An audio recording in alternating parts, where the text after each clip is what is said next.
Welcome to the Energy and Hours podcast, formerly called the Grow Like a Mother podcast. I'm your host, Jill Wright, author of Happy, Healthy, Wealthy, and Wise, and creator of the Time Magic Seasonal Planner. On this podcast, we talk about time and energy management tips that we can use to flow through our day in a way that feels more aligned.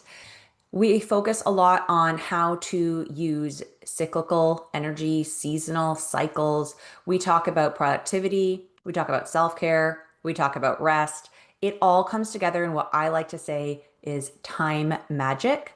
And if you tune into these episodes week after week, you're going to get a half an hour punch of tools, tips, and strategy advice for you to go and implement right away in your day to make your life feel a little bit more like you and a little bit less stressful. Welcome back to Energy and Hours.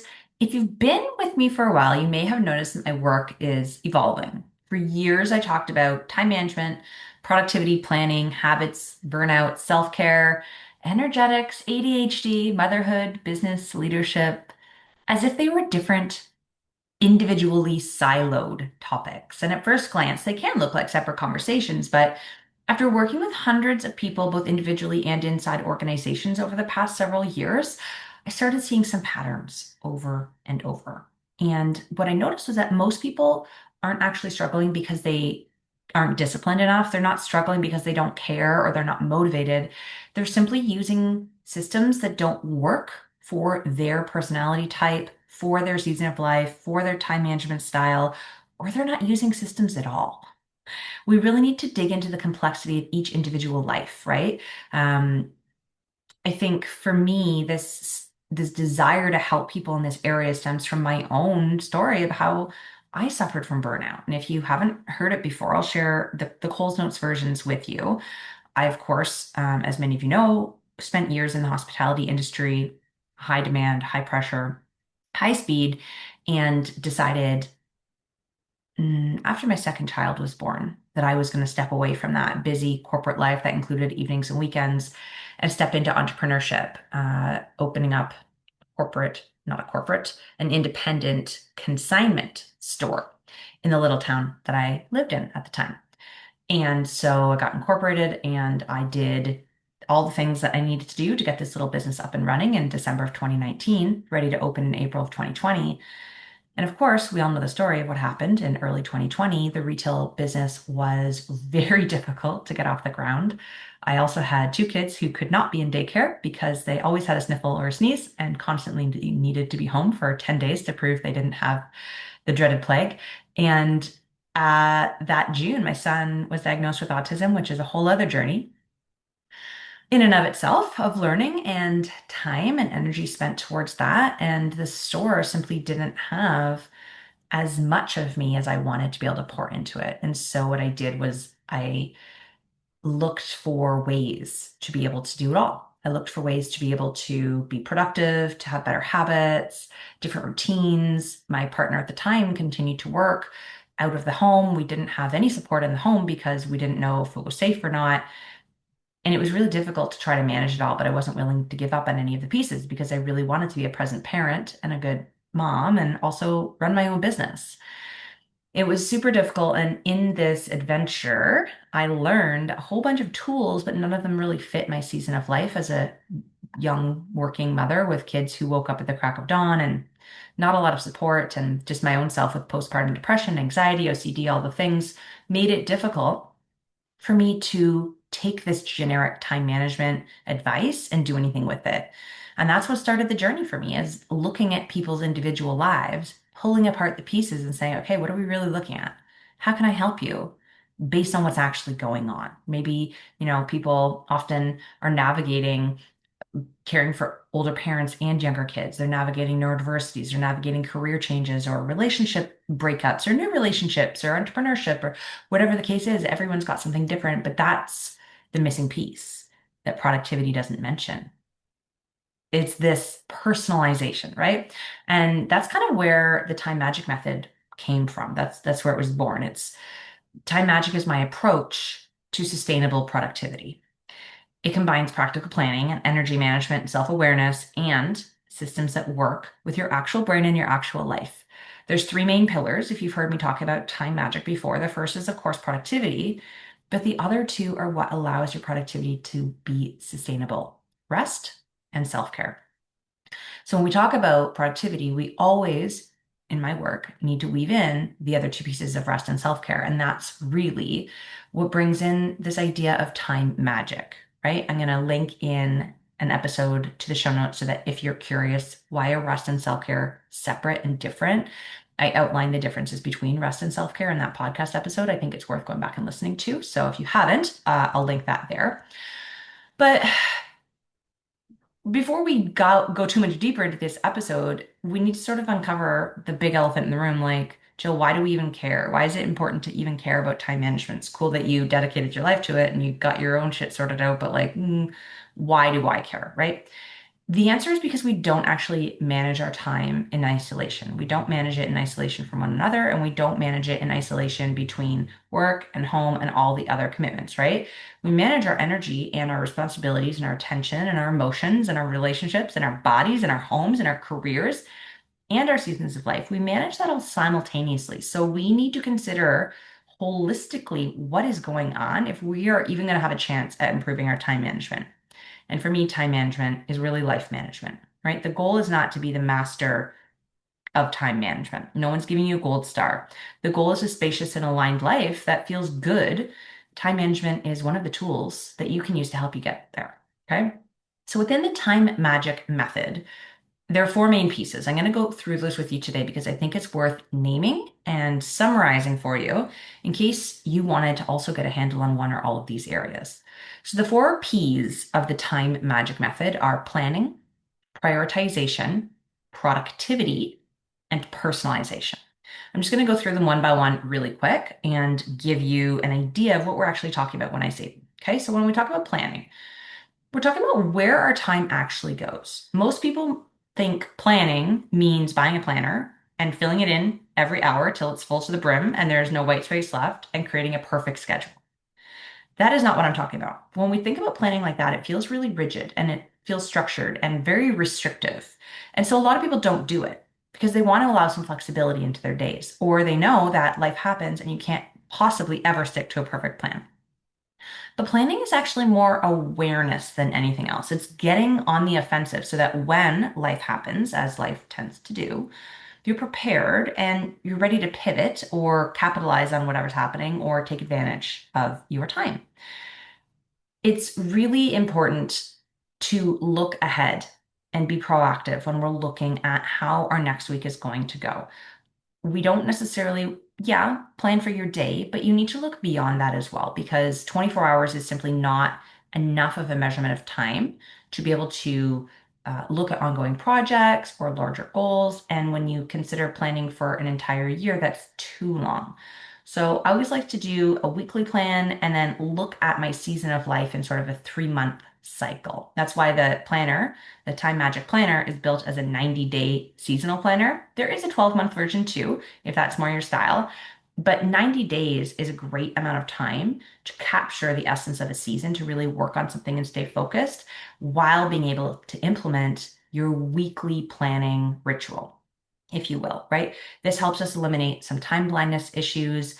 It really calls to light the invisible workload of what's going on, as well as the mental load can help with that, especially the brain dump sections. And it helps when everything just feels urgent because it's stuck in your head and it doesn't actually exist anywhere except in your mind. So planning can be really good. It's the first part of the time magic method. And the first part of the time magic planner is not actually a calendar.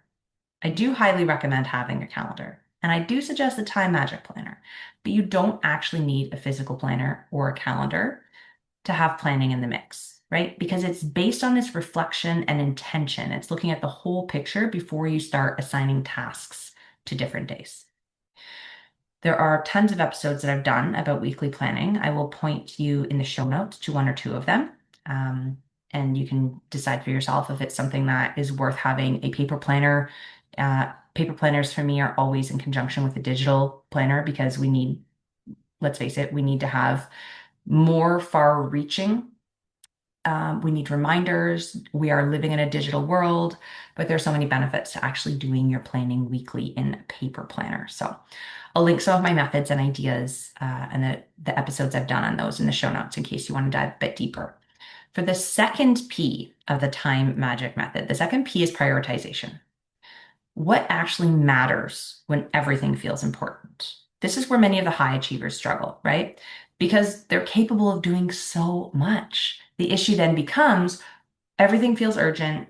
Everything feels like it's your responsibility.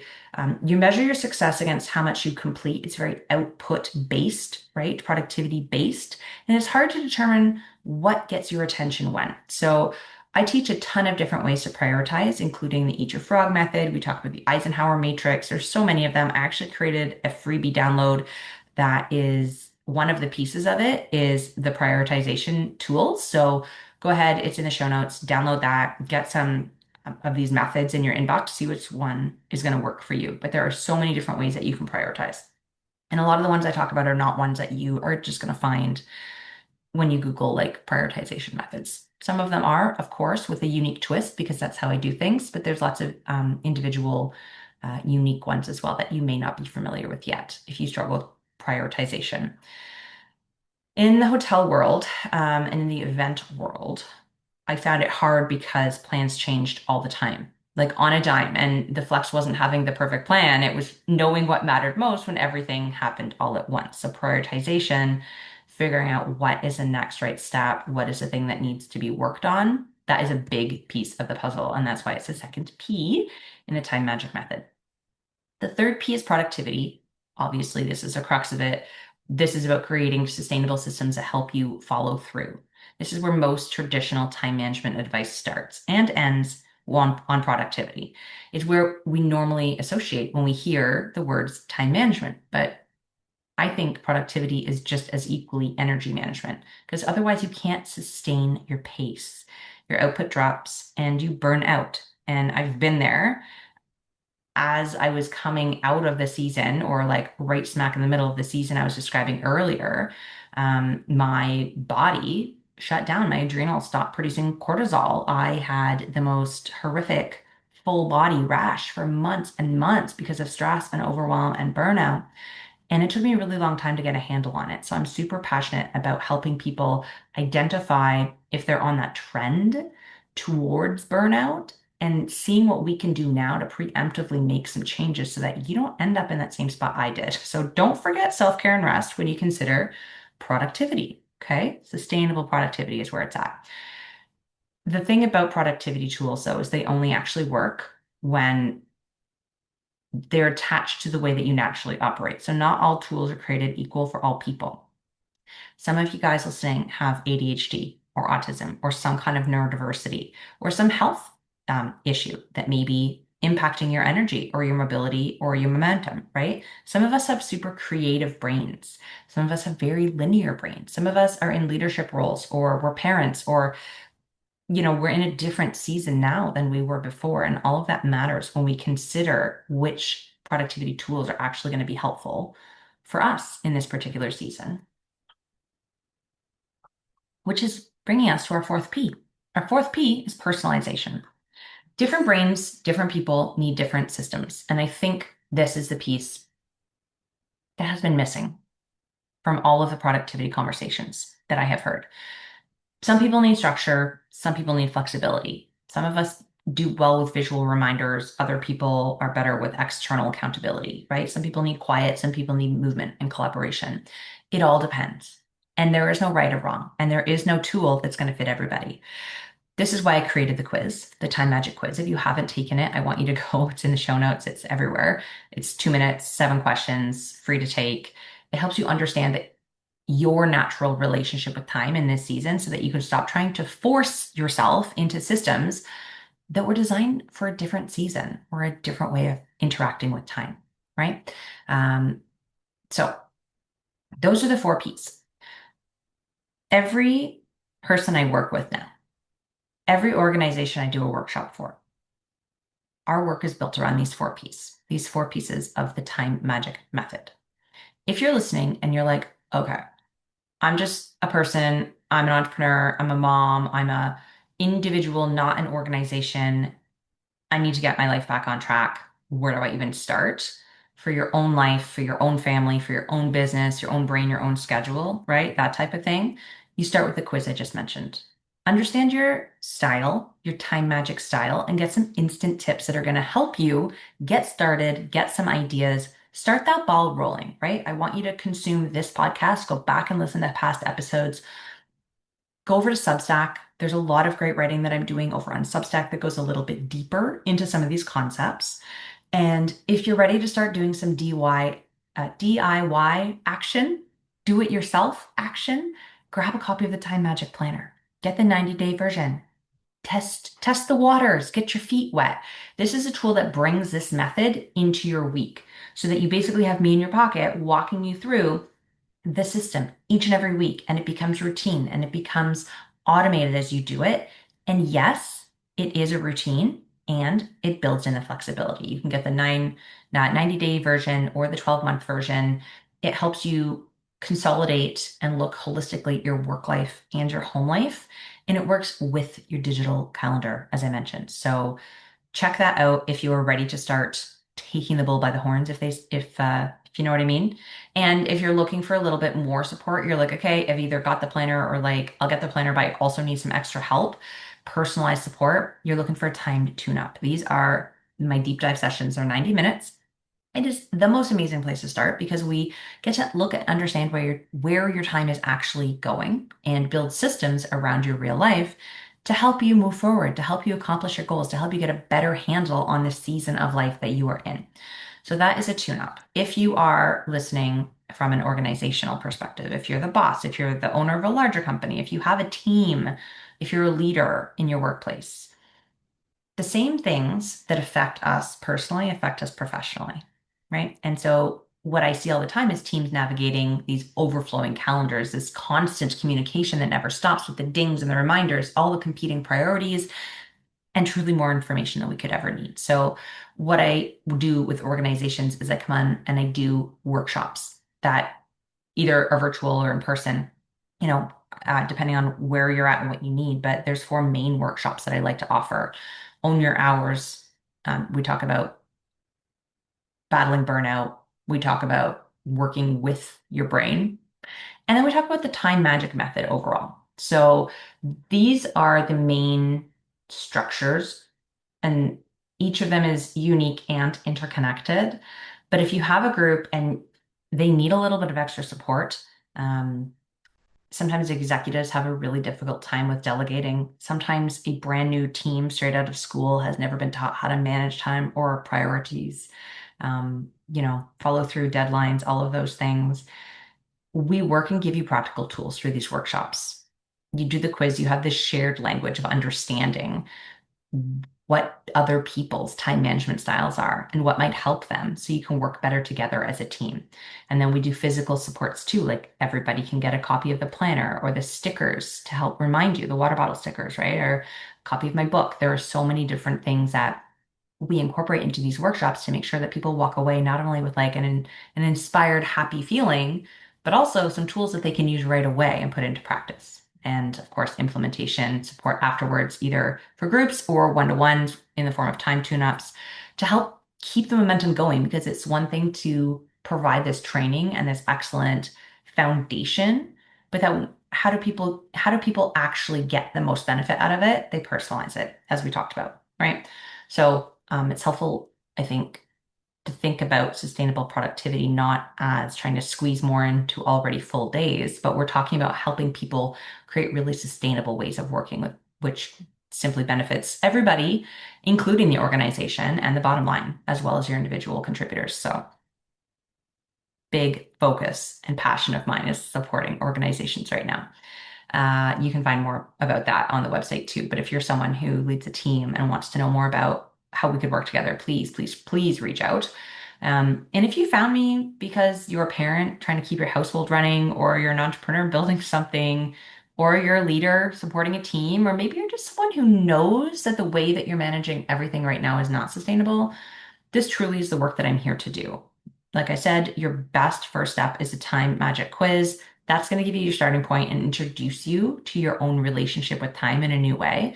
And if you're interested in bringing this work to your organization or into your own home, just reach out. More information, of course, is in the show notes. I would absolutely love if you would share this episode with someone who is in a position where they've either said to you, "Oh my God, I'm drowning. I'm so busy. I need to figure this out," or something's gonna give. Or someone that you just know is in a position where they're juggling a lot of balls and managing a lot of responsibilities, and outwardly it might seem like everything is good and they're holding it together. But trust me, as someone who has been there, having this information in my back pocket would have been really helpful to avoid the burnout. So if you know someone like that, send them this episode too, even if they haven't said outright, like, I need some assistance. This is always something that we need to be sharing, to be teaching, to be telling our kids about. Send it to a parent so that A, they know how to manage their own time and life, but B, so that they can then model and teach their kids. Because this is something that needs to foundationally be planted early in order to avoid some of the bigger burnout, stress, overwhelm situations that we've all experienced in our 20s and 30s and 40s. So go grab a resource. Let me know what lands. Thank you for being here. And until next week, keep on growing like a mother.